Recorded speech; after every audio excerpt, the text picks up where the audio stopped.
Hello everyone, it's me, Tomato, bringing you more of this Napoleon Total War battle. Um,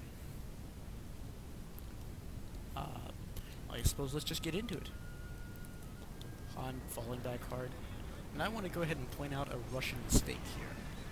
Because it may look like they're doing really well right now, but they've actually made a critical error. You see all these troops back here? You know what they're not doing? Fighting these units. They're picking off cannons, which can be easily seized with these cavalry units.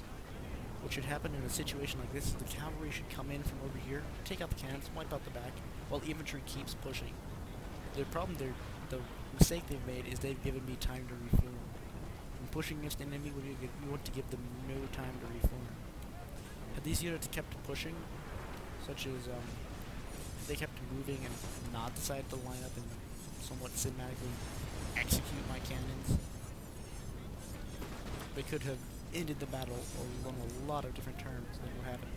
But as it happened, I was able to form a line here, and then come up with the wonderful idea of I'm going to fall back to higher ground, put my howitzers up here, my general back here, and in general get my army the hell away to go rest. Because that battle did not go well for us. Well, of course, leaving one unit back to, in this case, not really a sacrifice, but a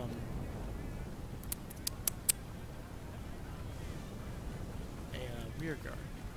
And then they make another mistake, which is they seem to assume that I'm beaten because I'm retreating. And so they shift fire away from me and onto the French, once again giving my guys time to regroup. The French begin pushing on the right, over here.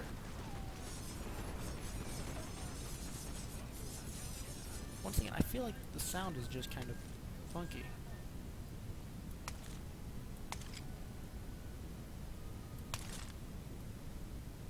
So I'm gonna go ahead and put the sound there.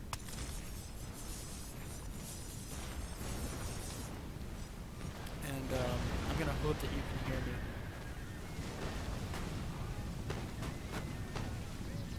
If not, then I'm sorry. If you can't hear the sound, I'll try and fix it in later videos.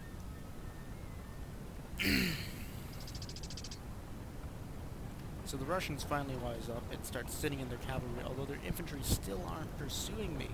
Meaning their army is effectively worthless right now. Because, yes, even though they've technically beaten my army, they haven't done anything with that advantage of having an army out of their way. And that's when I spot this wonderful, wonderful opportunity of, hey, the Russians aren't after me, and they're definitely not close enough to do anything if I do something like this. So I begin to run my 3 units who were over here, originally sent over here, to flank the Swedes, who are still at full strength, and say, hey, let's go with the original plan and flank the Swedes. That sounds great, right? At this point in time, I'm communicating with my ally over here. Hey, I'm gonna come in from the side. Help me with the Russians, please. And they say, sure.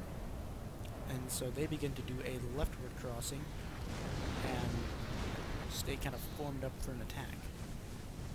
And for some reason, the Swedes fall back. I don't know why they fell back. They probably could have held that line for a small amount of time. At least inflicted some losses. And here it comes, the cavalry flying through the area. I won't say ripping them into shreds, but ripping through the line most of the time. And here is my rear guard element. And finally I get a almost full strength unit. Get to do some opening fire when these gents make their way back to the group. After this, and they open fire and just shred these guys severely, and the French should begin their attack momentarily.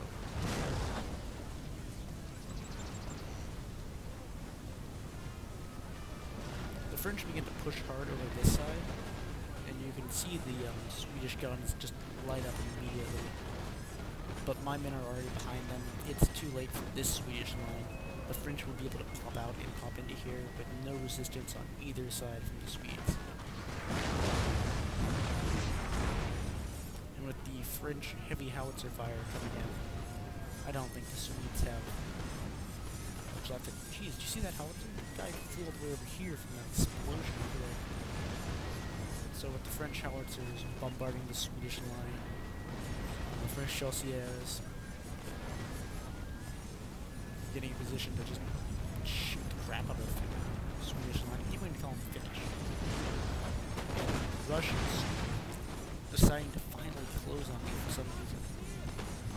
They're finally getting their butt in gear and realizing that I'm not entirely retreating anymore. Now I'm on an attack. A rather strange attack. One of a battered army flying at the center.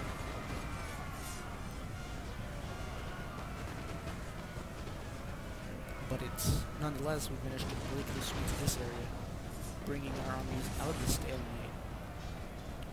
And Osty's units come over here, and now we need to take the hill.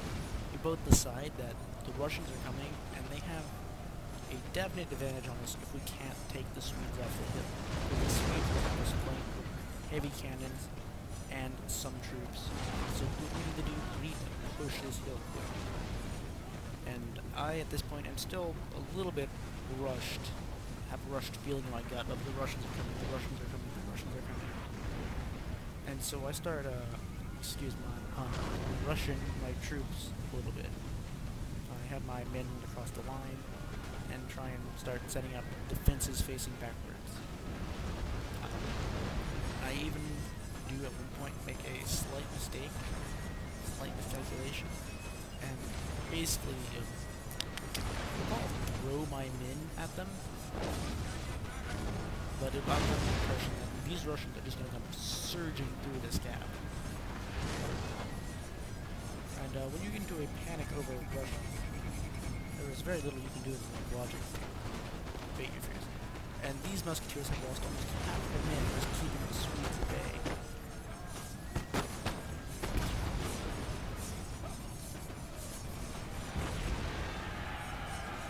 And so once again, the Russians suffer from their lack of follow-through.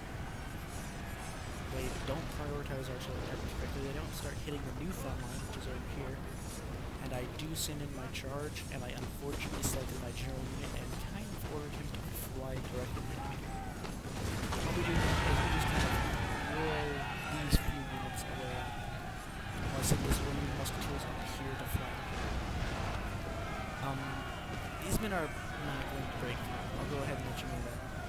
They'll hit this line and basically break instantly. This was a desperate attempt to try and push up the hill quickly to just get away from Russia. But for some reason, Russia stopped, went chasing after cannons. But then, for some strange reason I can't explain,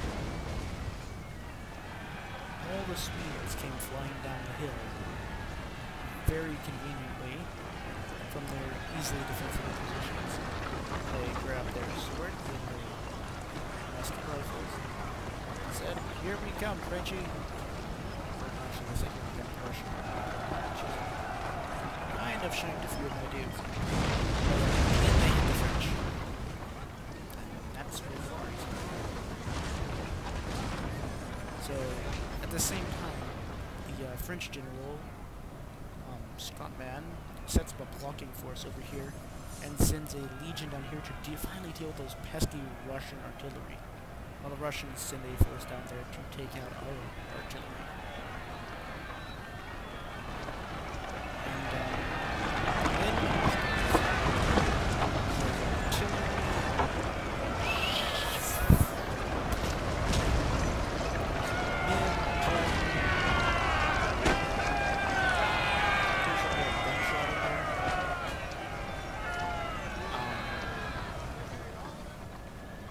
And then I immediately say, okay, we dealt with them.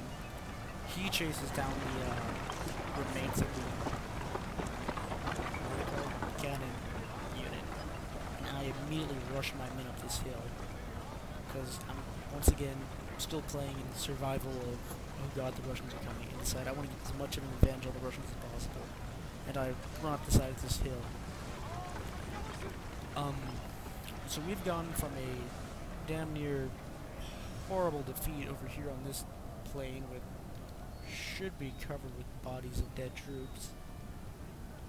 Mostly mine, which was a horrible blunder by me. I made several tactical blunders, and in general the Russians were just a bit stronger. But the Swedish made the biggest tactical blunder of all. They didn't watch their flank. They charged down the side of the hill. They didn't defend choke points. They rushed mobile units into enclosed spaces. Never stick your tanks inside the city. They did do a few things right, though. Once the situation looked desperately lost, they merged with the other army. They ran away, I believe, through here, and then to here, to meet with the Russian army.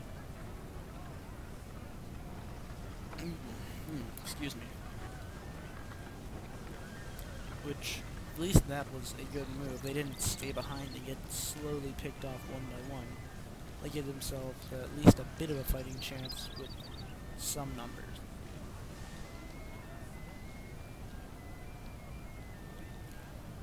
You'll have to excuse me, my jaw does hurt a bit. I've been biting down my mouth guard for 3 hours this morning, and it's... I'm still a bit sore from all of the football practice I've been going to recently. We're only the second day in, so I'm not entirely acclimated yet.